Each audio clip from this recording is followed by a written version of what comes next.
The bell above the door chimed, sharp and insistent, and in that instant, the rhythm of the Liberty Cup Café faltered. Anna Kessler had been moving in the slow, seamless choreography she knew better than her own reflection. Pour, nod, wipe, smile. Listen. When the sound split the room like a hairline crack running the length of a window pane, her fingers were still curved around the stainless pot she used for refills. Steam rose in thin white ropes. Behind her, the espresso machine hissed, exhaling like a wary animal. And then the man in the navy blazer came in, and the air around him moved differently, as if he brought a vacuum that ate warmth. His clipboard was clutched to his chest the way some men hold a Bible when they intend to do harm with it. The crease of his trousers could have sliced paper. His shoes were polished to a black mirror that showed the ceiling fans revolving in solemn circles. He didn't smile. He didn't frown. He looked like a verdict given human shape. Logan Pratt, he announced to no one and everyone, lifting the badge so the room could drink it in. State Health Inspector, unannounced. Nobody in Ashfield liked the word unannounced. It carried with it a kind of nakedness, the threat of being seen with the lights too bright. Conversations died mid-syllable. The teenage couple at the corner table lowered their milkshakes at the same time, their spoons hovering like white flags. Hank Riley, retired sergeant, stopped telling the joke he'd told every Wednesday for 2 years about a goat that outranked a lieutenant. The radio, which had been playing a country song about a woman who left her man but not his dog, seemed suddenly too loud. "Can I help you find something?" Anna said, and her voice did what her hands could not. It did not shake. Pratt didn't answer. He marched to the case of muffins like a prosecutor examining evidence. He lifted a lid with 2 fingers, sniffed, wrote. He opened the refrigerator as if exposing a lie, read labels, wrote. He ran a gloved finger along the ledge of the pastry case, examined it with priestly disgust, wrote. When he closed the glass, the reflection showed him, the far corner showed him Caleb, and that was when his expression changed. Caleb Turner was trying to look smaller than he was. Broad shoulders turned in, hat brim low. He sat with his back to the wall the way men do who prefer certainty over surprise. His right hand gripped a ceramic mug the way a man grips a ladder rung in a hard wind. At his feet lay Valor, a black German shepherd mix whose fur carried the ash gray of years around the muzzle. The dog's vest was a red flare in the morning light. Service, dog, do not pet. Valor's ears had not stopped tracking the room since he entered door, window, door, but his eyes were for Caleb and Caleb alone. Pratt stopped walking and started pointing. That animal, he said, not looking at the dog so much as he looked at the room, wanting witnesses, is a violation of North Carolina State Health Code. No animals permitted where food is served. The words hit the wood and glass and people and stuck. There is a way a room goes quiet that is polite when someone prays, and there is a way it goes quiet that is not. This was the second kind. A spoon slid from someone's hand and clattered against tile in a series of small goodbyes. Maya, the 19-year-old barista whose nervous system lived in her hands, set down a stack of saucers with theatrical care, as if quiet could bargain with fate. Anna put down the pot. Her palms were moist.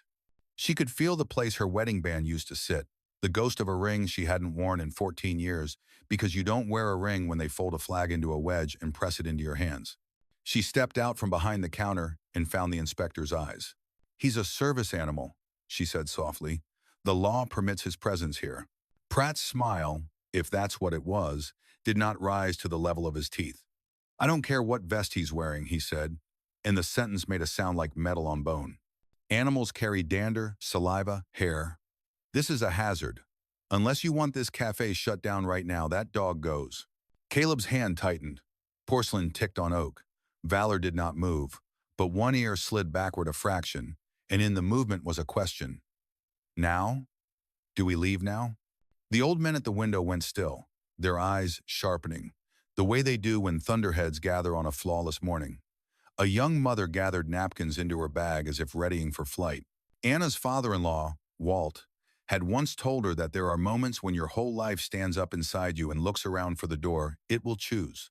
She felt that now, something rising in her throat that was not anger and not fear, but the old thing, the thing that had made her hold Jacob's hand in a crowded airport when he wanted to turn back and hide in the restroom before his third deployment. Jacob had said then, "If you look me in the eye and tell me you want me to run, I will." and the look she gave him was the only order he could follow. Go! I see you. Come back to me. He had not come back. She had gone on. Anna took one breath. I won't ask a veteran to leave, she said, and she couldn't tell if the tremor she heard belonged to her or to the building. And I won't ask his service dog to leave either. You're welcome to write your report, but you'll be writing it knowing you tried to humiliate a man who served this country. A man at the back said, damn right, under his breath, and it sounded more prayer than profanity. Pratt's jaw flexed, a small victory of cartilage. He opened his mouth as if to widen the hole he'd already made in the morning, and that was when another voice cut through, a woman's voice that carried ice in office hours. Anna Kessler. Her name hung there like a summons. When Anna turned, she saw the woman standing by the bulletin board, the one that held photographs and notes in Anna's small square handwriting: birthdays, anniversaries. Raymond hates fireworks. He hears them as mortars. Give him the front table on holidays. Don't touch his shoulder from behind. The woman's blouse was white and unforgiving. The badge at her collar said Southern Brew Company, Regional Management. Her mouth was the thin line of a signature on a termination letter. Effective immediately, the woman said. You are terminated. The room opened its mouth and nothing came out. It was as if everyone had inhaled at the same time and forgotten how to let go of air. Somewhere, a child whimpered. Caleb closed his eyes. Valor pressed his head against Caleb's knee and waited for the world to tell him what to do next. Anna's first thought was absurd. Who will remember Darlene's birthday if I'm gone? She could hear the second hand on the big clock over the register, and it was rude, the way it kept going, as if time and not a human being could afford to be indifferent. The skin on her face felt too tight, as if a storm had passed near and changed the pressure. She did not cry. She did what she has always done when dignity needs a body. She tidied. She untied her apron and folded it slowly, the way you fold a flag you don't own but are permitted to carry. She smoothed the fabric with her palm. Once, twice. She set it on the counter where she had written the day's special in chalk: chicken salad on sourdough. Free refills for vets. She turned to Maya. Make sure Mr. Turner gets his refill, she said, and took a breath and walked. No one followed. Shame makes statues of people. But as she reached the door, an old man in a Vietnam cap was already holding up his phone, recording, his hands surprisingly steady. The lens trembled only once when he zoomed in on her face and recognized something he had seen on too many faces, in too many places. Not surrender, not yet. The moment right before. The bell chimed again as she stepped into the Ashfield morning, the diffuse October light, the smell of wet oak, the flag on the post office doing its lazy back and forth like a retired metronome. The world outside did what it always does when your life comes apart. It kept being the world. A truck downshifted at the corner. A siren far away rose and fell like the memory of a scream. Two teenagers rode past on bikes, and the boy took a hand off his handlebar and waved without knowing why. Anna walked to her truck and opened the door and didn't get in. She put her hands on the metal and leaned her forehead against the window and breathed until her breath clouded the glass and erased her reflection. The apron string she had stuffed into her pocket tickled her wrist. She pulled it out and wound it once, twice, around her fingers until it bit. When she looked up again, the cafe windows were shining like the eyes of a thing that has been told it cannot keep what it loves. Inside, the inspector cleared his throat and said something administrative in a tone that invited no contradiction. Janet Whitmore signed a paper with a pen that clicked too loudly. Maya poured coffee with hands that betrayed her and spilled a streak across the counter, then apologized to no one. Caleb struggled with his breath, which had decided to leave him in small shreds, not in the full sheets it had promised when he entered. Valor's nose found the inside of Caleb's wrist. It is a trick dogs use with men who think they have nothing left. Here is your pulse. I have located it. You are still here. We can build on this. Maya set the refill in front of Caleb. He didn't pick it up. He was staring at the chalkboard the soldiers would one day take down and replace. But that day had not yet happened. And his eyes were burning the words "Heroes' morning free coffee for vets" into whatever part of his brain still believed in tomorrow. I'm sorry, Maya whispered. She looked so young. She had that baby hair at her temples that refuses to obey gravity. I didn't know what to do. Caleb was a man whose voice came from a place lower than his throat. She did enough, he said, and Valor wagged once, permission to continue existing. The first share happened 5 minutes later. The old man with the Vietnam cap posted the video to a Facebook group that had 400 members and the same moderator since 2012. A woman in Fayetteville with a son at Fort Liberty shared it to a group with 40,000 members and the moderators who never slept. A Marine who had been through 3 divorces and 2 wars, in that order, shared it to a forum that did not permit politics but permitted rage when it looked like this. A woman fired for letting a man and a dog sit quietly with their coffee. By the time Anna found the keys in the bottom of her bag, the video had 6,000 views. By the time she drove the first 3 blocks, it had 60,000. By the time she reached the stop sign where the pecan tree leaned like an old man listening, a soldier in a windowless office at Camp Durham had watched it twice and forwarded it to a distribution list with the subject line, "You need to see this." She took the long way home. It is a habit women acquire when they have been watched too long by daylight. Her farmhouse sat a little outside town where the road lifted and fell as if remembering the old river that had run there. On the porch swing hung Jacob's army jacket, weathered and the color of dry grass.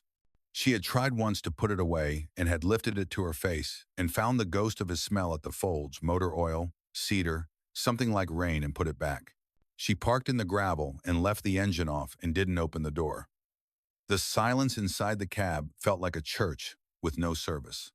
She could hear the metallic pinging of the truck cooling, like small far-off bells. On the dash lay a note she had scrawled at a red light weeks ago. Earl ride Tuesdays. Pick up behind the laundromat. Do not knock. She thought of Earl's hands, the way his left one shook when he lit a cigarette, the way it went still when he was sanding wood. Her phone buzzed. In the first hour, it was a pest. In the second hour, it was a weather system. By the third hour, it was an earthquake whose epicenter she could not find. She ignored it because nothing good came to a person through a rectangle in their hand. Then it buzzed again and continued buzzing, a frantic insect asking to be let out of a jar. She unlocked it and saw her own face paused mid-breath on the screen. Fired for kindness, the caption said, and she hated it because it made a cathedral where there had been only stubbornness and a dog and a man who needed to sit. The comments were a rising chorus of strangers making vows on her behalf. A mother in Boise, a corporal in El Paso, a woman whose husband had not left their basement in 14 months, a man whose wife's hands shook when the garbage truck braked near the window. This woman is a damn hero. That inspector needs to read the ADA before breakfast. Camp Durham. You seeing this? We got you, ma'am. Name the time, we'll show up. She scrolled until the words blurred. She scrolled to make the world smaller and found out it cannot be made small when it is angry on your behalf. She closed her eyes, and in the dark, there was the hum of Jacob's voice, the one she carried like a marrow-deep tuning fork. Stand tall, Anna. Don't bow to them. Not now. It was not advice. It was recognition. It was the thing he had seen in her when she was 22 and had marched into the recruiting office and told the men at the desks that she was not there to enlist. She was there to learn the calendar of deployment so she could learn the calendar of hope. She went inside and the house smelled like dish soap and pine and the faint coffee that lives in wood when you pour it for years near the same table. On the corkboard in the kitchen, the index cards made a patchwork that had nothing to do with decoration and everything to do with the sacred calendar of other people's lives. She touched them the way a person touches the pew before kneeling. Darlene, avoid fireworks stands in June. Hank Mondays are bad. Ask about Tuesdays. Earl remind him he is not a burden. Use those exact words. At the bottom edge hung a 7-year-old photograph of a man in jeans in a flannel sitting on the Liberty Cup stoop, mug in hand, chin tipped, eyes squinting at son Jacob 2 weeks before he left the last time. Someone had once told her grief softens with the years. She had learned that grief just changes shoes. It can run. Her phone buzzed again, and this time the number lit up as unknown, and the letters after the number did not belong to a spammer. She answered, expecting a reporter or a cousin or an old friend come to remember her loudly. Mrs. Kessler? The voice was a baritone tuned to command. This is Colonel Marcus Hale, Camp Durham. Colonel, she said, and tasted dust. She had not said Camp Durham into a phone, since a man with a practiced empathy voice had said it to her from a government number 14 years before, and some part of her had closed shop for winter and never reopened. "I've seen the video," he said. "I'd like you to come to base headquarters." "Why?" The word came out smaller than she meant. "Because," he said, and there was a sound behind the words like a door opening to a room that had been locked. "We have work to do." She looked at Jacob's jacket. She looked at the dog tags on the hook by the sink where she hung her keys. She looked at the apron she had folded and placed by habit on a chair, forgetting it belonged to a world that had shut her out that morning as efficiently as a trap. She could say no. She could say, "I'm a cafe manager without a cafe, and a woman who learned to hold silence like it is a person's hand." Instead, she said, "I'll come." Back in town, Liberty Cup was trying to pretend it had not changed shape, the way a body tries to pretend it has not lost a limb. The inspector had left with his clipboard full of squares and ticks, and a complicated satisfaction that came from knowing he had disturbed a water he had not bothered to measure the depth of. Janet Whitmore had gotten on the phone with someone who measured damage in money and had said the word controllable 3 times in the space of a minute. The regulars had stood and sat, as if position might translate to language their throats refused to form. Caleb remained in the corner, the coffee cooling in his mug, Valor awake and breathing the air like it was rationed. He watched the door. He did not know why. He had the sense that if he left now, he would be leaving a battle he had not signed up to fight but could not afford to lose. He kept seeing Anna's face at the moment the bell chimed, the way her eyes had assessed the threat and then found him and nodded as if to say, "I see you. I'm calibrating the room to your pulse." It is a strange thing to be calibrated to one man's pulse, and yet it had worked for 12 years, a small science no manual could teach. The old man with the Vietnam cap refreshed his phone and kept refreshing it, and each time the number was bigger and his mouth made a small O of astonishment that a world could move this fast when his own body moved like a rusted hinge. Maya tried to begin the closing routine even though it was noon, because muscle memory is where courage sleeps when it is tired. She stacked cups. She wiped a spill that had dried to a brown comet on the counter. She wrote on a napkin and then crumpled it and then wrote on another. "I quit and then I'll stay and then I don't know," and then folded the napkin so the words were a secret she could hold without swallowing. At Camp Durham, doors opened onto corridors that had framed photographs of men and women shaking hands with other men and women, and most of the hands were white and all of the smiles were practiced. In an office where the blinds cut the light into disciplined stripes, Marcus Hale watched the video on a screen that had seen worse. He watched Anna say, "I won't ask a veteran to leave," and he heard a voice in his head that did not belong to him. Caleb's voice from another decade yelling his name into dust. Hale had been a younger man with the arrogant grace of the almost dead. Caleb had found him, hauled him, refused to let him finish the sentence he had rehearsed about leaving no one behind. Hale's rib had broken under Caleb's elbow, and he had felt grateful for the pain because it meant his lungs were still a thing he owned. He hit send on an email whose subject line was not a subject line but an intention. He stood.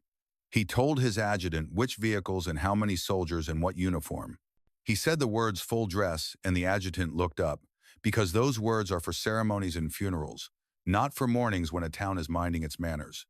Hale put on his hat. He left the office knowing he was about to be accused of theater, and hoping, for once, the accusation would be true enough to move a stubborn stone. Anna sat on the edge of her bed and laced her boots the way Jacob had taught her: cross, pull, tuck, double, because hands that do work do not ask as many questions as a head that has been humiliated. She wrote a note for herself on an index card, because not all orders come from colonels. Lock back door, unplug coffee pot, do not apologize for existing.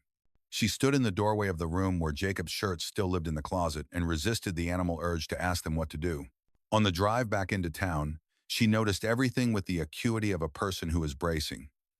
The billboard for a law firm that boasted, "We don't blink." The boy walking a pit bull that had the good manners of a therapist. The woman with a stroller who paused on the curb not because of traffic, but because she could feel the weather change in her knees. The sky had the brittle blue of a plate that will break clean when it falls. At the edge of Ashfield, at the sign with the hand-painted cardinal that said, "Welcome, we're glad you're here," she heard it before she saw it. A low, synchronized growl that began in the soles and climbed. Cups trembled on tables on Main Street. The window of the barber shop shivered its small rattle. People stepped out of doorways the way people step onto porches when a thunderstorm comes in from the hills, half fear, half appetite. 4 Humvees rolled past the florist and the hardware and the bakery, engines harmonized, paint catching the lean light. They moved in a cadence older than this town, older than the asphalt. Tires kissed the curb in front of Liberty Cup and took up the space the morning had vacated. Doors opened in choreographed iron. Soldiers stepped out in dress blues, brass bright, white gloves the color of ceremony. 24 of them formed a line, and the line was a sentence, and the sentence did not need punctuation. Inside the cafe, Logan Pratt recalculated his day with the quick accuracy of a man who knows exactly how much authority his badge buys and how quickly it depreciates in the presence of a different metal. Janet Whitmore smoothed the front of her blouse with 2 fingers and found no wrinkle and kept smoothing. Maya dropped the napkin with "I don't know" written on it and felt better because chaos should not have tidy corners. Caleb stood and did not know he had stood until he was looking himself in the eye, in the window's reflection with Valor's ear pressed to his knee, and what he saw there was a man who had survived worse and could survive this, too. The door opened. The bell performed its small duty. Colonel Marcus Hale stepped in, and the room remembered how to breathe, all at once, an inhalation that lifted shoulders and hope by a fraction. Hale's eyes found Caleb's, and he gave the smallest nod a man can give when memory and debt press a weight against the breastbone.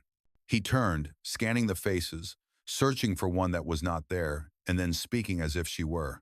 "Where is Anna Kessler?" he asked. Maya found her voice. She was fired. Hale's jaw tightened and then relaxed, a muscle choosing where to land. He took off his hat and held it the way you hold an answer no one wants to hear. When he spoke, he did not raise his voice. He did not need to. "That woman has done more for the families of this base than any policy I have read this year," he said. "She gave my soldiers a place to become human again. You can keep your policies." He looked at Janet, and for the first time in her mourning, Janet looked at something besides a reflection of herself. "We will keep our people." Outside, a soldier climbed onto a chair with the respectful gravity of a man who has folded flags and lifted caskets. He unhooked the Southern Brew logo from the wall and folded it once, twice, as if it were dangerous to leave edges hanging. Another soldier brought in a chalkboard from the Humvee. The letters across it had been painted by a steady hand in white. People read it in a whisper before they said it out loud. "Welcome to Anna's house, where honor is served daily." The cheer rose from somewhere low in the crowd, and then it became a sound that made windows shake. Logan Pratt's clipboard slipped under his arm like a retreating wing. Janet reached for her phone and could not recall what number fixes a morning like this. Across town, at a stoplight that had never before felt like a hinge between worlds, Anna sat in her truck and listened to the hum in the asphalt come up into the wheel, into her wrists, into her throat. She did not yet know what the sound meant. She did not yet know her name had escaped the borders of Ashfield and was busy haunting inboxes in buildings with columns. She only knew, with a simple certainty that did not require language, that the ground had begun to move, and she was not afraid of moving ground. She had lived through worse. She put the truck in gear and drove toward the sound. Anna didn't sleep that night. She lay in bed, the farmhouse dark around her, the silence so deep it rang in her ears. The jacket on the porch swing was visible through the window. In the moonlight, Jacob's jacket, the one she could never put away. It seemed to watch over her, though the man who had filled it was 14 years in the ground. Every time she closed her eyes, the day replayed Pratt's sneer. Whitmore's voice like ice cracking, the silent betrayal of a cafe full of people who didn't move, didn't speak, didn't lift a hand to stop it. And Caleb, his trembling grip on that mug, Valor's quiet loyalty pressed against his leg. By morning, her stomach was raw from turning itself over. She brewed coffee out of habit, then left it steaming on the table, untouched. The notifications hadn't stopped. Her phone buzzed until she put it face down, the sound reminding her of bees in a jar, but she couldn't ignore it forever. She picked it up, scrolled, and the screen lit with 1,000 voices. She's the kind of leader this country needs. Someone give this woman her own coffee chain. Corporate greed strikes again. They should be ashamed. Shared from Fort Liberty, every soldier needs to see this. Her name was trending, though not in the way she ever wanted. In town, Ashfield buzzed. The old-timers at the barbershop argued about whether the inspector had a legal case. Kids in the high school cafeteria passed phones back and forth, showing the video with wide-eyed reverence. The local radio DJ, who usually stuck to country music and Lost Dog announcements, replayed the audio clip of Anna's words. "I won't ask a veteran to leave." He followed it with silence, as if even the station didn't know what song could come after. At Camp Durham, the reaction was different. Colonel Marcus Hale had already watched the video 5 times. He sat at his desk, blinds half closed against the October sun, his metals catching a dull light. The first time he'd seen it, he'd felt a spark in his chest, a mixture of shame and admiration. Shame because Caleb Turner, the man who had once carried Hale's broken body out of a kill zone in Afghanistan, had been humiliated in his own hometown. Admiration because a civilian widow, armed with nothing but her apron and a spine of steel, had stepped in where institutions had failed. He knew her name. Everyone at Camp Durham did. Anna Kessler, widow of Staff Sergeant Jacob Kessler. Jacob had been a good man, a soldier who never hesitated, a name Hale still spoke with respect when he briefed younger officers. Hale leaned back in his chair, phone in hand, eyes narrowed. He could almost hear the gears of Washington already grinding compliance boards, health codes, liability lawyers. They'd bury her under paperwork until her story was forgotten. Unless, he stood. "Mobilize a transport detail," he told his adjutant. 4 Humvees, full dress. The younger officer hesitated. "Sir, with respect, full dress for a civilian cafe incident?" "This isn't about a cafe," Hale said. His voice was iron. "It's about dignity. Move." By late morning, Ashfield trembled. The sound of engines rolled through Main Street like thunder across the hills. Shopkeepers stepped onto porches, customers spilled onto sidewalks, heads turned toward the east end of town. 4 Army Humvees appeared through the mist, headlights piercing the autumn haze.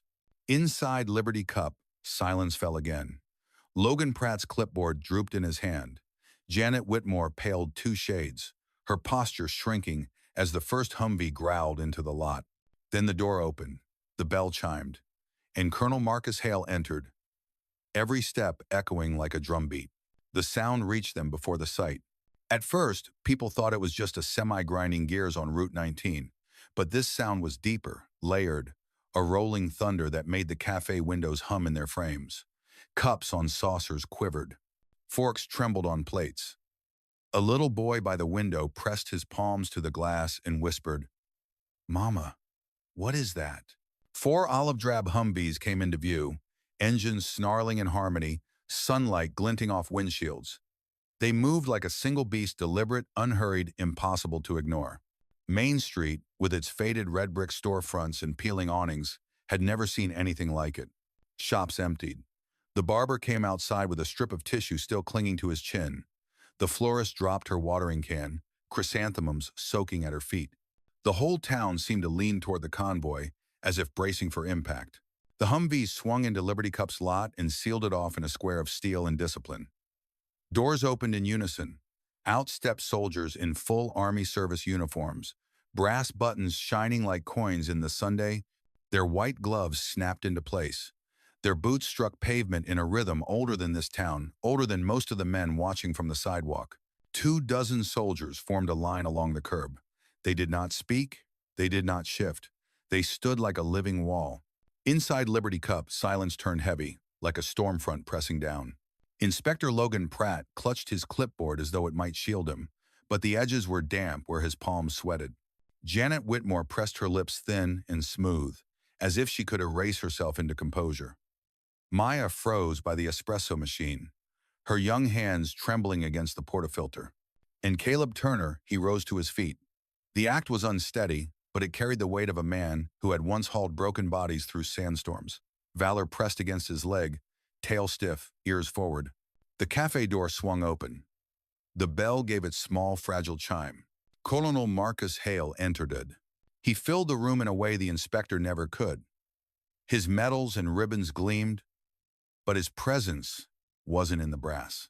It was in the steadiness of his gaze, the gravity of a man who had seen fire and carried it home without letting it consume him. His boots struck the wooden floorboards like measured gunfire. He stopped at the center of the cafe. For a moment, he said nothing. He looked at Caleb. Their eyes met, two soldiers bound by memory. Hale gave the smallest nod, one that said, "I remember what you did for me in that desert." Caleb's chin lifted, his shoulders straightened, and in his silence was an answer. "And I'd do it again." Then Hale saluted him, slow, deliberate, sharp. The cafe gasped. A woman near the register covered her mouth, tears already slipping down her cheeks. Pratt stumbled back a step, words tumbling out in broken shards. I didn't know he was." Hale's voice cut him down, quiet but lethal. "You don't need to know who someone is to treat them with dignity." The inspector's clipboard sagged in defeat. Hale turned to Maya. "Where is Anna Kessler?" Her throat clicked as she swallowed. She was fired for standing up for Mr. Turner and Valor. A stillness passed through Hale, a moment where his jaw clenched, his chest rose, his eyes hardened. When he spoke again, his voice carried the weight of command. "That woman has done more for the soldiers of this base than any agency I've seen in years. She gave men and women a place to breathe when they had nowhere else to go. She remembered them when the world forgot. And you fired her for defending the very dignity we swore to protect." Whitmore opened her mouth, but nothing came out. Hale stepped back, raised his hand toward the window. Soldiers outside moved instantly. Two entered, climbed onto chairs, and removed the Southern Brew Company's sign from the wall. They folded the vinyl logo with the reverence of men folding a flag. Another soldier carried in a chalkboard from the Humvee. Across it, in bold white letters, was painted, "Welcome to Anna's house where honor is served daily." The cafe erupted. Some clapped, others sobbed. A veteran in the corner pounded his cane on the floor in rhythm. Caleb whispered something to Valor, and for the first time in years, the dog wagged his tail inside a public place. Whitmore finally found her voice, shrill and cracking. "You have no authority here. This is a private business corporate property." Hale turned his head just enough to look at her, and in that look was the full weight of the uniform, the ribbons, the graves he had stood beside. "You've made your decision," he said, voice like a gavel. "Now we'll make ours." He walked out, boots echoing. Soldiers snapped back to formation. The convoy waited. Inside, the cafe breathed again. Caleb lowered into his chair, tears caught in the lines of his face. Maya whispered, almost to herself, "She's going to come back. She has to." At that same moment, Anna sat in her truck on the edge of her driveway, phone buzzing on the seat beside her. The message was clear, stamped with the insignia of Camp Durham. "Report to base headquarters. Colonel Marcus Hale requests your presence." She stared at it, hands trembling, heart pounding. For 12 years, she had carried her grief in coffee mugs and corkboards, in handwritten reminders and mismatched chairs. And now the army itself was calling her name. The storm had begun. Anna sat in her truck at the edge of the gravel drive, the October sun burning pale above the tree line. She hadn't turned the ignition. The keys lay in her lap, cold metal against her trembling hands.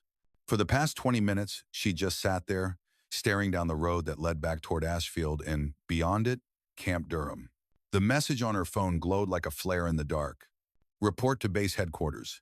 Colonel Marcus Hale requests your presence immediately." The words blurred as her eyes filled. She closed them, leaned her head against the seat, and whispered into the silence, "Why me?" The farmhouse around her seemed to echo the question. The porch swing creaked in the light wind. Jacob's jacket, still hanging there, swayed gently like a body moving through memory. She almost expected to hear his boots on the steps, his laugh, the scrape of his chair at the kitchen table. But the house was empty. It had been empty for 14 years. The drive to Camp Durham felt both endless and impossibly short.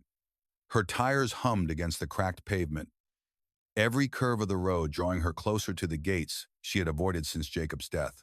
She passed fields lined with fading corn stalks, the little church with the white steeple where she had once clutched a folded flag, the gas station where veterans sat out front like sentinels. She caught her reflection in the rearview mirror. Her hair pinned back hastily, her face pale, eyes ringed in sleepless shadows. She looked older than she felt, older than 38. War didn't just age soldiers. It aged those who waited for them. At the checkpoint, the young private who checked her ID hesitated, then snapped a salute. His hands trembled. She wondered if he had seen the video. Maybe he was one of the hundreds, the thousands, who had shared it. Camp Durham stretched before her like a city of discipline. Straight roads lined with flags, Humvees parked in perfect rows, cadence calls echoing in the distance. The smell of dust, diesel, and pine clung to the air. Anna hadn't been here since the day they handed her Jacob's effects in a brown box. His watch, his Bible, the photo of them from their first anniversary. She parked near headquarters. Her chest tightened as she climbed out, her boots crunching against the gravel. Each step felt heavier, as though the weight of her grief was trying to drag her back. The doors opened before she reached them. Colonel Marcus Hale stood waiting. He wasn't in his dress blues now. Khaki uniform, sleeves crisp, cap tucked under his arm. His presence filled the doorway, calm but unyielding. His eyes, gray as a storm, softened only slightly when they landed on her. "Mrs. Kessler," he said, extending a hand. Anna hesitated, then gripped it firmly. Her voice caught. "Colonel, thank you for coming. I still don't know why I'm here." "You will," Hale replied, turning on his heel. "Walk with me." They moved through hallways lined with photographs of commanders, plaques engraved with names and campaigns. Maps of the world stretched across the walls, arrows and markers, showing battles fought far from home. Anna felt small here, a civilian widow among giants, carved in uniform. Hale stopped at a door with peeling paint.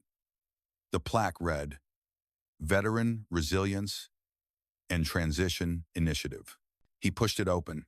Inside was no polished office, just a hollow room with folding chairs stacked in a corner, scuffed linoleum floors, and boxes of unopened supplies. Two staffers moved quietly, setting up mats, arranging battered tables that had been donated by a church. The air smelled of dust and cardboard. "This," Hale said, his voice steady, "is what we've been trying to build. A pilot program for transition. A place for soldiers to find their footing after deployment. We've had the funding. We've had experts. But it hasn't worked." "Why not?" Anna asked. "Because you can't build trust with clipboards. Soldiers don't want another office. They want a sanctuary. A place like—" He paused, meeting her eyes. "Like Liberty Cup." The name cut her. She looked down at her hands, remembering the feel of the apron string biting into her palm, the faces of veterans who had once found solace in her cafe. "I'm not a therapist, Colonel," she said quietly. "I don't have a degree. I made coffee." Hale stepped closer, his voice softening but losing none of its weight. "You made more than coffee. You built a sanctuary without walls, without rules. You remembered birthdays. You gave them a place where silence wasn't judged. You did what million-dollar programs couldn't." Anna shook her head. "That's not enough." "It is," Hale said. His tone was final. "That's why I want you to lead this." Anna blinked. "Lead it?" "Not as a figurehead. Not for a brochure. As the director. Build it. Shape it. Run it." Her pulse hammered in her ears. Director. The word felt alien, too big. She was a widow who poured coffee, who scribbled notes on index cards. She wasn't— A voice interrupted her thoughts. "Is that her?" A young woman stepped into the room. Her sleeves tugged down, but scars still traced her arms and neck. She walked carefully, a golden retriever puppy at her side, wearing a vest that read "In Training." Her name tag read, "Private Tiffany Morales." She looked at Anna shyly, voice thin but steady. "I saw the video. You didn't throw him out. You didn't even flinch. I haven't been inside a coffee shop since I came home last year. Too many people. Too much noise. But if you ran this place—" She glanced around the bare room. "I think I could try." Anna's throat tightened. She saw Jacob in her mind, mug in hand, smiling on the cafe stoop 2 weeks before his last deployment. She saw Caleb gripping his coffee like a lifeline. She saw every face she'd poured for, every silence she'd honored. And in that moment, she knew. She turned back to Hale. Her voice trembled, but her words were firm. "I'll do it." Anna never imagined that saying yes could feel like stepping off a cliff. The next morning, she arrived at the Resilience and Transition Initiative, building a hollow shell of a program, and felt the weight of expectation pressed down on her shoulders. The staffers eyed her with the politeness reserved for someone whose authority hadn't yet been tested. The soldiers who passed in the hall gave respectful nods, but their faces said the same thing. "We've seen programs like this before. They don't last." Inside, The space still felt like a warehouse. Folding chairs, whiteboards stained with half-erased writing. A coffee station shoved into a corner like an afterthought. She ran her fingers across the chalky whiteboard and whispered to herself, "This is not a sanctuary. Not yet." That night, Anna sat at her kitchen table staring at her old Liberty Cup notebook. The spine was cracked, the cover stained with coffee and fingerprints. She opened it to the first page. Names, dates, tiny scribbles that seemed trivial to anyone else but had once been lifelines to veterans. Earl never asked about April 17. Caleb Dog needs corner table near the wall. Tiffany prefers tea, not coffee. Hands shake. Each note was a reminder that people weren't files. They were memory, they were presence, they were stories that needed safe places to land. Her hands trembled as she whispered to Jacob, as if his ghost were across from her, boots up on the table. "How do I build this? How do I turn this room of boxes into something worthy of them?" The answer was silence. But it was the kind of silence that steadied, like the pause before the second step on a staircase.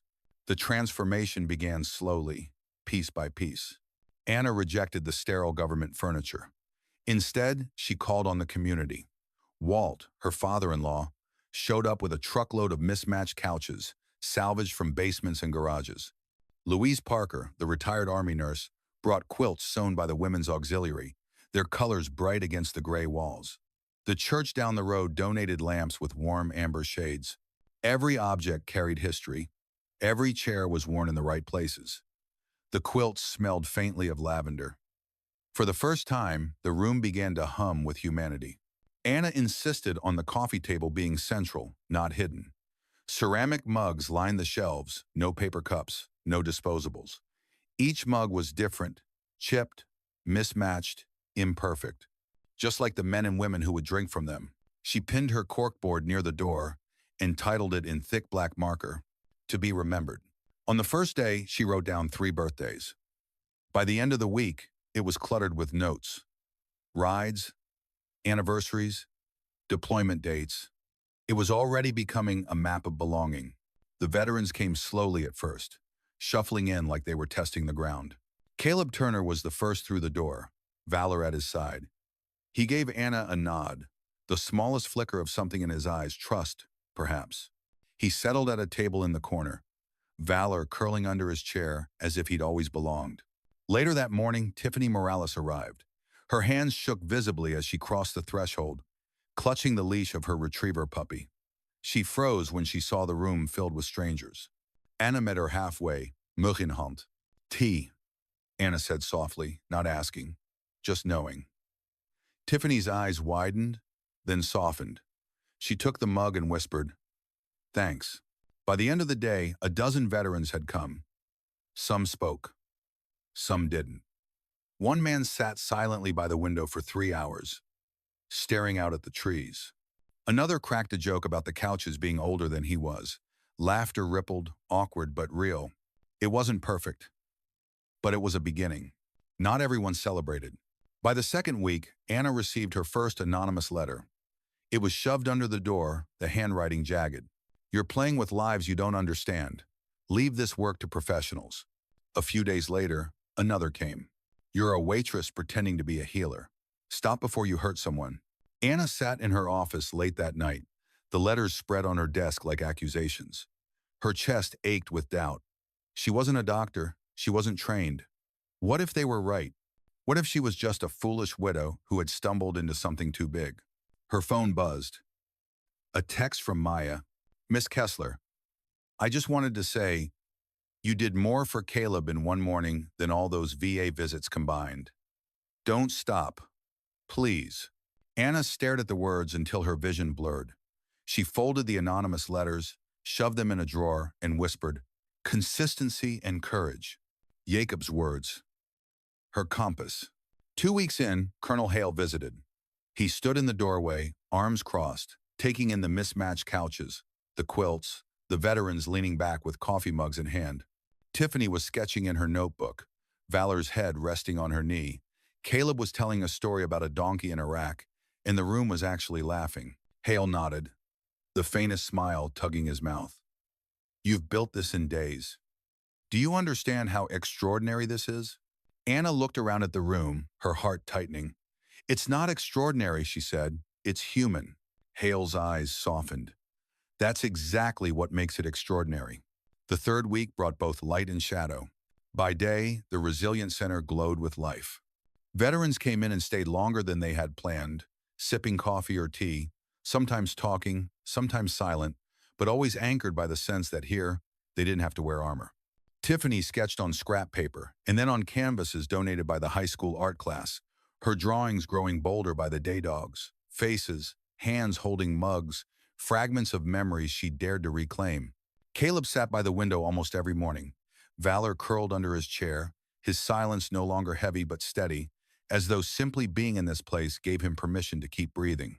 But by night, doubt clawed at Anna. She would drive back to the farmhouse after closing, park her truck under the black sky, and stare at the porch swing where Jacob's jacket still swayed. The weight of the day clung to her shoulders, and with it the words she'd tried to bury. You're a waitress pretending to be a healer. Stop before you hurt someone. The anonymous letters wouldn't leave her mind, nor would the questions from officials in suits. How could she, just Anna, the widow who poured coffee, be entrusted with something as fragile as the broken spirits of war-worn men and women? One night she sat at the kitchen table with Jacob's dog tags in her hand. The metal was cool against her skin, grounding her. The corkboard loomed behind her, heavy with scribbled reminders. She pulled one card down, Jacob, June 14. Our anniversary. She stared at the handwriting, his handwriting, slanted and firm. The card had been pinned there for years, though no one else needed to remember. She whispered to the empty house. What would you say to me if you were here? Would you laugh? Tell me I'm crazy? Or would you tell me to keep going? Her mind drifted back to that last morning. Jacob had sat on the stoop outside Liberty Cup, mug in hand, the early light painting him in soft gold. He had looked tired, but he smiled at her anyway. You'll keep this place alive, won't you? He'd said, brushing a kiss against her hair. Even if I don't come back, promise me that. She had promised. She hadn't thought the words would become a vow she'd carry alone. The next morning, she found Caleb already waiting by the door when she arrived. His face was pale, eyes shadowed, as though sleep had abandoned him. Valor leaned against his leg, ears twitching. You're early, Anna said gently, unlocking the door. Caleb shrugged. Couldn't stay home. Too quiet. Anna pushed the door open. Then don't. Sit where you want. This is your place too. He gave her a look, half disbelief, half gratitude, and went straight to the corner by the window, Valor padding beside him. That afternoon, a young soldier came for the first time. Barely 20, his uniform too new, his face raw with exhaustion. He hovered at the threshold, eyes darting around the room as though searching for exits. His chest rose and fell too fast, his hands fidgeting with the strap of his pack. Anna walked toward him slowly, mug in hand. She didn't ask questions. She didn't say his name. She simply held the mug out. Coffee? The boy's eyes flicked to hers, wide and wary. He didn't answer at first. Then after a long pause, he took the mug with both hands, like a man accepting a fragile offering. He whispered, Thank you. Anna smiled softly. You don't have to talk if you don't want to. The boy nodded once and sat near the back, shoulders still tight but anchored now by the warmth of the mug between his palms. Tiffany sketched the scene later that day, the boy, hunched but safe, a cup cradled in his hands, Valor's ears pricked toward him like a silent guard. Anna pinned the drawing on the corkboard, writing underneath, First step. Don't forget his courage. The center was working, but the world beyond its walls wasn't ready to accept it. 2 weeks later, Anna received an envelope stamped with the seal of the Department of Veterans Affairs. The paper inside was cold and precise. The Resilience and Transition Initiative is under review. A congressional audit will determine program legitimacy and leadership qualifications. Pending review, funding may be withdrawn.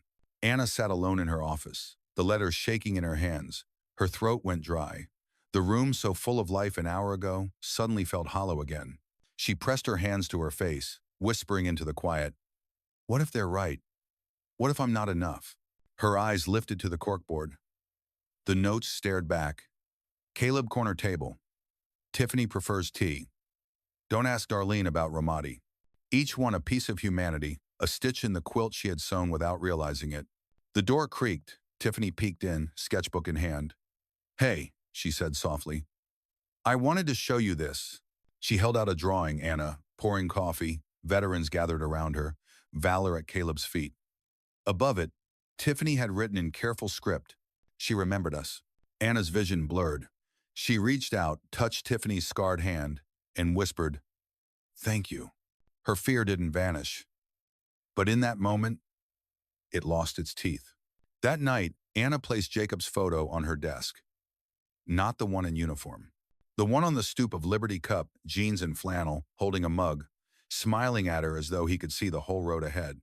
She pressed her fingers to the glass. "I'm not quitting," she whispered. And for the first time in weeks, she believed herself. The audit came like a storm Anna had seen building for weeks, rolling in slow, heavy, and inevitable. At first, it was whispers officials in suits appearing at the center, clipboards in hand, their questions sharp and efficient. They took notes on the number of mugs, the safety of the wiring, the absence of licensed therapists. They walked through the building as if measuring it for failure. Then came the letter, thick and stamped in red. Congressional Oversight Committee, mandatory hearing. Anna held it in trembling hands at her kitchen table. Jacob's dog tags pressed into her palm. She whispered to the empty room, "They're going to shut me down, Jacob. They're going to take this from me the way they took you." But she still showed up the next day. She still poured coffee. She still pinned birthdays to the corkboard. She still smiled when Tiffany showed her sketches and nodded when Caleb sat silently by the window. If the storm was coming, she would face it standing. The hearing was scheduled for a Thursday. By dawn, the Resilience Center was packed. Rows of folding chairs had been dragged into place. At the front, a long table with microphones, flags behind it, and 6 auditors seated like a tribunal. Their suits were dark, their faces unreadable. They looked out of place in this room, surrounded by quilts and mismatched couches, mugs chipped by use and love. Anna sat at the table alone. Her notebook rested in front of her, the cover worn soft, pages full of years of scribbles. She ran her fingers across it like a prayer. The lead auditor, Thomas Baird, adjusted his glasses and began. His voice was iron. "Mrs. Kessler, we are here to determine whether you are qualified to lead a federally funded veterans program. Please, state your credentials." Anna's throat was dry. She swallowed. "I don't hold degrees. I don't have certifications." Baird's pen scratched against paper. "Then what, Mrs. Kessler, qualifies you to manage the mental health and rehabilitation of combat veterans?" Anna's hands trembled, but her voice, when it came, was steady. She lifted her notebook and opened it to a page. "This," she said. Confusion flickered across their faces. "This is 12 years of names, birthdays, anniversaries, deployment dates. Notes like Earl hates fireworks. Tiffany prefers tea. Don't ask Caleb about Kandahar. This is memory. This is trust. I didn't earn it with a degree. I earned it by showing up every day for 12 years. By pouring coffee and listening, by remembering." She looked up, eyes blazing. "That's what qualifies me. Not letters after my name, but the fact that they still walk through this door because they know I won't let them disappear." The room went silent, every veteran holding their breath. Baird leaned forward. "Mrs. Kessler, with all due respect, consistency and kindness are not professional qualifications." The words landed like a hammer. Anna's chest clenched. For a moment, she thought she might break. Then Caleb stood. He rose slowly, valor pressing to his leg, and his voice, gravel and smoke, filled the room. "You want qualifications? Here's one. I can pour coffee again." The auditors frowned. Caleb held up his hand, steady now, not trembling like before. 3 months ago, this hand shook so bad I couldn't hold a mug. Now I can. That's because she gave me a place where no one asked what was wrong with me. They just let me sit. She remembered me when everyone else forgot. That's the only qualification that matters." A murmur rippled through the veterans. Tiffany Morales stood next, clutching her sketchbook. Her voice trembled, but she spoke anyway. "I stopped drawing after I came home. Couldn't pick up a pencil without shaking. But here, I started again." She opened her sketchbook, holding it out. Pages filled with faces, hands, dogs. "She didn't fix me. She made me feel safe enough to fix myself. Tell me that isn't healing." One by one, veterans rose. An old man with a cane. a woman with tired eyes, a young soldier barely 20. Each spoke. Each told their story. Each pointed to Anna, as if she were the lighthouse that had guided them back to shore. By the time the last voice faded, the room was heavy with silence, not doubt, but awe. Baird shifted uncomfortably. He scribbled something on his pad, but his hand shook. He closed his folder with a snap. "We'll be in touch," he said curtly. The auditors stood, filing out stiff and silent. As the door closed behind them, Caleb's voice rumbled low. "They don't get it, but we do." Anna sat frozen, tears hot in her eyes. She had been on trial, and she hadn't stood alone. They had stood with her. For the first time, she realized this wasn't her fight anymore. It was theirs. All of theirs. The hearing was over, but the echoes of it spread like wildfire. By the time Anna reached her farmhouse that night, her phone had nearly died under the weight of notifications. Reporters had clipped Caleb's testimony, Tiffany's trembling voice, the old man with his cane pounding the floor. The videos were everywhere, Facebook groups, veteran forums, news channels that had never once cared about Ashfield. One headline blared, "Widow without a degree defends veterans better than Washington." Another, "Congress grilled her, but her vets answered instead." Anna scrolled, half in disbelief. Strangers called her a hero. Lawmakers argued about her on television. One commentator sneered about unqualified civilians playing therapist, but another countered, "Sometimes the best healers aren't the ones with diplomas. They're the ones who remember your name." She turned off the phone and pressed Jacob's photo to her chest. "It's bigger than me now," she whispered into the silence. The next morning, the center was busier than she had ever seen it. Veterans who had never stepped foot inside before arrived in pairs and small groups, some in old uniforms, some in worn jeans. They filled the couches, leaned against the walls, cradled mugs like anchors. The air buzzed with something unspoken, solidarity. Caleb sat in his usual corner, Valor at his feet. Tiffany sketched furiously, pages filling with faces. Maya bustled at the coffee station, overwhelmed but smiling through it, her hands shaking as she poured. Anna moved among them, listening, pouring, remembering. The corkboard by the door was so crowded with notes, it looked like a patchwork quilt. Names, needs, promises. Someone had tacked a sign above it in bold black letters. "She remembers us." But not all responses were kind. The Southern Brew Company's lawsuit, filed quietly weeks before, flared back into the news.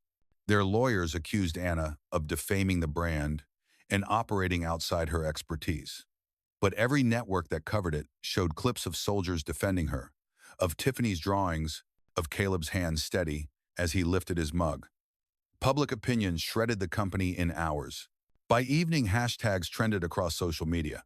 Number Stand with Anna, number Valor and Coffee, number She Remembers Yous. 2 days later, Southern Brew withdrew the lawsuit without comment. Still, the pressure from Washington didn't vanish. Funding was frozen, pending further review. Inspectors still lurked. Whispers still followed her. One night, Anna sat at her desk long after everyone had left, the hum of the coffee machine the only sound. She stared at the official letter announcing, "Temporary suspension of federal funds," her heart sinking. The door creaked. Caleb stepped in, Valor padding beside him. He didn't ask permission. He simply sat in the chair across from her, his scarred hands folded on the table. "They'll fight you," he said plainly. "They don't like when someone shows them what they should have done all along." Anna rubbed her temples. "I'm tired, Caleb. I'm just tired. I didn't ask for any of this. I only wanted to run a cafe." Caleb leaned forward, eyes steady. "Maybe, but you were never just running a cafe. You were running us. Keeping us human. You think that was about coffee? No, that was about survival." Anna met his gaze, tears stinging. Caleb's voice dropped, rough with memory. "You saved me, Anna. And you didn't even know it. That day when Valor and I first walked in, I hadn't spoken to another soul in weeks. I was done. Finished. But you just poured coffee. No questions. No pity. You saved me with that." Anna's hands shook. She covered her face. Caleb reached across the table, his hand heavy and warm over hers. "You can't quit. Not now. Not when we finally have a place that remembers us. Later that night, Anna stood alone in the quiet room, staring at the corkboard. She added a new card, written in her careful hand. Don't give up, they're watching. She pinned it in the center, above all the others. And for the first time since the firing at Liberty Cup, she felt not just resilience but defiance. The storm moved from Ashfield to Washington. For weeks, the Resilience Center remained alive with chatter and steam from the coffee urn, but Anna could feel the shadow of the Capitol stretching over them. Washington had a way of turning human lives into paperwork. Every day that passed without a decision on funding felt like a countdown. Yet something else was happening in parallel. Ashfield itself was changing. The barber shop that once gossiped now displayed a sign in the window. Veterans welcome, show your mug. The hardware store owner offered free supplies for any veteran fixing their home. High schoolers volunteered at the center, mowing the lawn, repainting the porch, or simply carrying groceries for the older vets. On Friday nights, townsfolk gathered at the center's fire pit. Quilts spread across benches, kids running in the grass, veterans telling stories under the stars, some funny, some harrowing. Anna often stood back, watching the laughter, the occasional tears, and thought, this is bigger than me. This is what Jacob wanted. Still, Washington circled like a hawk. Another envelope arrived one morning, hand-delivered by a suited official. Congressional Oversight Committee summons to Washington. Anna read it at her desk, hands trembling. They wanted her to testify before lawmakers, to explain why a widow, without a degree, was leading a federally funded pilot program. She felt her chest cave. How could she stand in front of them? How could she defend herself against men and women with polished shoes and polished words? She whispered to Jacob's photograph, I'm not built for this. But when she lifted her eyes, she saw Caleb watching her from the doorway. He had overheard. His voice was gravel, steady but soft. You stood for me when nobody else did, he said. Now we'll stand for you. The town rallied. The day before her departure, Main Street was lined with banners. Ashfield stands with Anna. Farmers brought baskets of apples. Kids slipped drawings into her hand. Veterans clasped her shoulder, some unable to speak but pressing folded notes into her palm.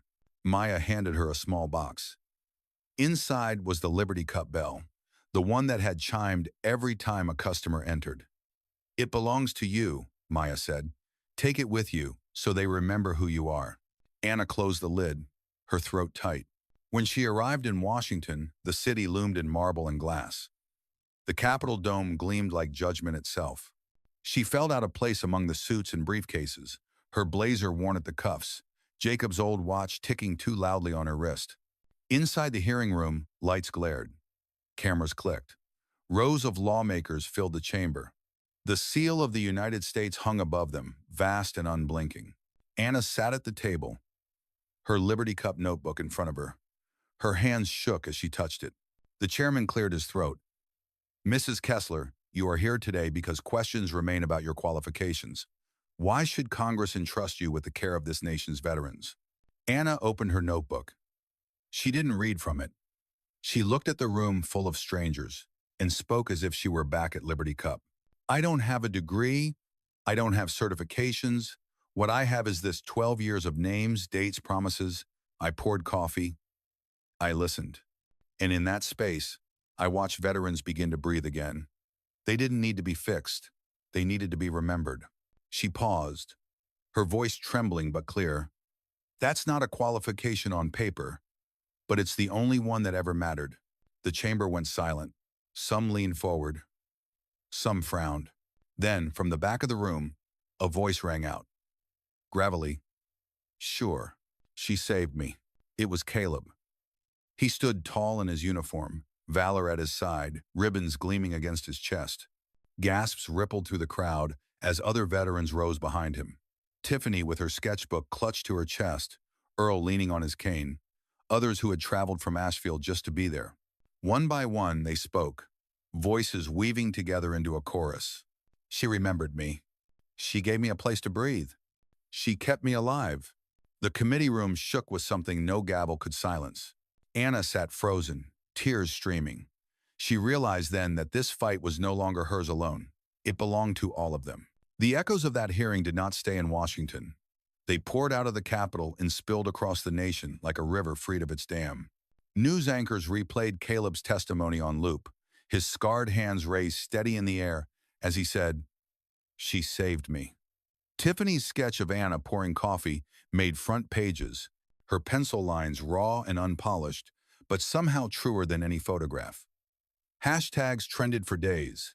Number she remembers us, number honor not policy, number valor in coffee. And yet, even with the nation watching, Washington hesitated. The committee postponed its decision. Bureaucrats whispered in marble halls. The phrase, lack of qualifications, kept surfacing like a weed that refused to die. Anna returned to Ashfield in silence, the train rocking her into exhaustion. When she stepped off at the little depot, she expected maybe a few friends, maybe Caleb or Maya. Instead, the platform was overflowing. Veterans in uniform, townsfolk holding signs, children waving flags. They clapped, cheered, saluted. Anna's knees nearly gave out. She lifted her hand in a small wave, overwhelmed, whispering under her breath, "I don't deserve this." Caleb stepped forward through the crowd, valor at his heel, and said just loud enough for her to hear, "That's exactly why you do." At the center, life surged with more force than ever. Every day, new faces appeared, soldiers fresh from deployments, veterans who had stayed hidden for years. Some traveled hours just to sit in a mismatched chair and drink from a chipped mug because they'd heard about the place where you're remembered. The corkboard grew so crowded that notes spilled to the wall around it. Someone had scrawled at the top in bold marker, "This is our wall." Tiffany's drawings covered the space above the coffee station portraits of valor, sketches of veterans laughing, one haunting piece of a soldier sitting in shadow with only a mug of coffee glowing white in his hands. Anna would stand at the doorway some evenings, watching them laughing, listening, simply being, and feel her chest ache with something almost too big for her to hold. But then came the envelope that changed everything. It arrived by courier, sealed with the gold crest of the White House. The soldier who delivered it saluted, handed it to her, and left without a word. Anna tore it open at her desk, heart hammering. "Anna Kessler, in recognition of your distinguished service to the veterans of this nation, the President of the United States requests your presence at the White House for the presentation of the Presidential Medal of Freedom." The words blurred. She read them once, twice, again. Her hands covered her mouth. Tears burned her eyes. When she finally lowered the paper, Caleb was standing in the doorway, his face unreadable. "They're giving me a medal," Anna whispered, as though speaking it aloud might make it less absurd. "Me, a widow who poured coffee." Caleb stepped closer, his voice gravel but certain. "Not just coffee. You gave us back our humanity. That's worth more than medals. But it's about damn time someone recognized it." Anna sank into her chair, pressing Jacob's photo to her chest. "Jacob, I wish you could see this." And though the room was silent, she swore she could almost hear his voice in the stillness. "I do." The day of the ceremony arrived crisp and bright. Anna stood in the East Room of the White House, chandeliers blazing, officials and generals filling the rows. Cameras flashed like lightning. She wore a simple navy dress, Jacob's old watch on her wrist, and her Liberty Cup notebook clutched like a shield. When the president draped the medal around her neck, her knees wobbled, but she stood tall. Her speech was short. "I accept this not for myself, but for every veteran who thought they were forgotten. For every soul who needed a place to sit without judgment. I ran a cafe, yes, but it was never about coffee. It was about dignity. And dignity is a promise we owe each other every single day." The room rose to its feet. Applause thundered. In the back, Caleb stood at attention, valor sitting proud at his side. Tiffany wiped her cheeks, sketchbook clutched against her chest. And Anna, standing in the blaze of cameras and history, thought only one thing. This began with a mug of coffee and a refusal to bow, and it will not end here. For all the cameras, the applause, the president's steady hand on her shoulder, it was the return home that broke Anna's composure. The train pulled into Ashfield's modest depot at dusk. The sky was streaked with copper and rose, and the air smelled of wood smoke and pine. She stepped onto the platform expecting a small crowd, Caleb, Tiffany, Maya, perhaps a handful of veterans. Instead, the entire town was there. Farmers with dirt still under their fingernails, School children waving flags drawn with crayons. Old men in worn caps saluting as if she outranked them all. Mothers with toddlers perched on their hips. The barbershop quartet sang a shaky rendition of America the Beautiful, voices breaking with pride. A banner stretched across Main Street in uneven red paint. Welcome home. Anna honor grows here. Anna's knees went weak. She gripped the rail, tears burning. She whispered to herself, Jacob, you'd never believe this. But a part of her knew he would. At the Resilience Center, the celebration swelled like a tide. Quilts were spread across the grass. The fire pit burned bright. Mugs clinked against each other like toasts. Tiffany's sketches had been framed and hung along the walls, portraits of Valor, of Caleb, of Anna herself, with her apron strings tied like armor. On the corkboard, someone had pinned a new card in bold handwriting, Our family, our house. Anna stood back, heart full, watching the circle of veterans laugh and cry together. Some who had never spoken in public shared fragments of their stories, their voices steady in the firelight. One young man, barely older than Jacob had been when he deployed, said quietly, I thought I was done, but here I am. The others nodded, no one needing to say more. Later that night, when the fire was embers and most had gone, Anna lingered inside the center. The quiet felt sacred. She walked to the corkboard, pressing her fingers to the notes that had multiplied beyond counting. She added one more card in her own hand. Legacy isn't what we build for ourselves. It's what we protect in others. She pinned it near the center, then stepped back. Her gaze drifted to the old photograph she had placed on the wall, the one of Jacob in jeans and flannel, mug in hand, grinning at her from the stoop of Liberty Cup. She reached up and touched the frame. You were right, she whispered. It was never just coffee. The farmhouse was quiet when she returned. The porch swing creaked in the breeze. Jacob's jacket still hung there, sleeves fluttering like a flag. She sat beside it, Medal of Freedom heavy against her chest, and for the first time in years, she felt something other than grief pressing in. She felt peace. Because Jacob's legacy was no longer just a photograph, or a folded flag, or an apron folded neatly on a counter.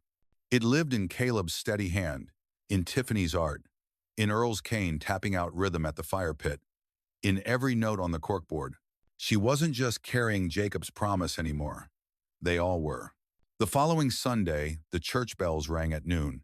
Not for service, but for her. The townsfolk gathered in the square, veterans at the front, families behind them. Maya tugged at Anna's arm, leading her up the steps of the gazebo. Anna looked out over the sea of faces, the flags, the children perched on shoulders, and for once she didn't feel small. She raised her voice, clear and steady. This isn't my story. It's ours. And it isn't finished. Every day we open these doors, every day we pour a cup of coffee, every time we remember someone's name, we're writing the next chapter together. So let's keep writing it. The applause rose, long and unbroken, echoing off the brick walls of Main Street, carrying across the fields up into the sky. And in that sound, Anna finally felt Jacob's presence, not as loss, but as strength. Epilogues are supposed to be endings, but Anna quickly learned there are no neat endings when you are holding the thread of other people's lives. The White House ceremony faded into memory. The applause quieted. Reporters moved on to other stories. But the Resilience Center did not fade, it grew. Within a year, what had begun as a bare room with folding chairs and chipped mugs became the model for a national initiative. Centers like Ashfield's began sprouting near other bases, Fort Liberty, Camp Pendleton, Fort Hood. They weren't carbon copies, each was shaped by its people. But everyone had a corkboard by the door, mismatched mugs on the shelf, and a sign somewhere that read, She remembered us. Anna was asked to travel, to speak. She did so reluctantly, her voice always softer than the rooms required, but the veterans listened anyway. She told them the truth. I didn't set out to lead a program. I just refused to forget people who deserved better. Ashfield remained her anchor. She still lived in the farmhouse, Jacob's jacket on the porch swing, the smell of coffee filling her kitchen each morning. She drove her truck down the same cracked road to the center, where Caleb always sat at the window, Valor at his feet, Tiffany sketching in the corner. Maya eventually took over the daily operations, her once shaking hands now steady, her voice confident. I learned from the best, she would joke when Anna teased her about running things better than she ever had. The corkboard grew so full that the walls around it became extensions covered in cards, photographs, letters, even medals veterans pinned there in thanks. One corner became known as the Wall of Return, a collage of faces and notes from those who had walked away from despair and found themselves again inside those walls. But challenges never truly disappeared. Bureaucrats still came with clipboards. Some still doubted her. Audits, inspections, questions about standards of care returned every year like unwelcome weeds. Each time, Anna stood steady. Each time, Caleb or Tiffany or Earl or Maya or some new veteran who had found healing stood beside her, telling their truth. The skeptics never won, because the truth was unshakable. Lives were being saved, not by policies, by presence. One evening, years later, Anna walked into the center alone after everyone had gone home. The air was thick with the scent of coffee and wood smoke. She wandered past the couches, past the coffee station, until she stood before the corkboard. She read the notes, old and new. Don't ask James about Fallujah. Celebrate Maria's sobriety anniversary March 4. Ride for Tim on Thursdays. Her hand lingered on a faded card, written in her own handwriting. Don't give up. They're watching. She smiled. Reaching into her bag, she pulled out a small photograph. It was worn at the edges, creased in the middle. Jacob on the stoop of Liberty Cup, jeans and flannel, mug in hand, smiling at her. She pinned it to the center of the board. Beneath it, she taped a fresh card with her neat, steady script. Honor grows where kindness is consistent. When she stepped outside, the night was alive with crickets. The fire pit still glowed faintly, embers whispering into the dark. Caleb's voice carried in her memory, "You can't quit. Not now." Tiffany's laughter, Maya's determined tone, Jacob's promise. "You'll keep this place alive, won't you?" Anna looked up at the stars, the Medal of Freedom cool against her chest. And she knew this was not an ending. It was a beginning that would outlive her. Because Liberty Cup had never been just a cafe. The Resilience Center had never been just a program. It was a promise, woven into every mug poured, every silence honored, every name remembered. And promises like that never die.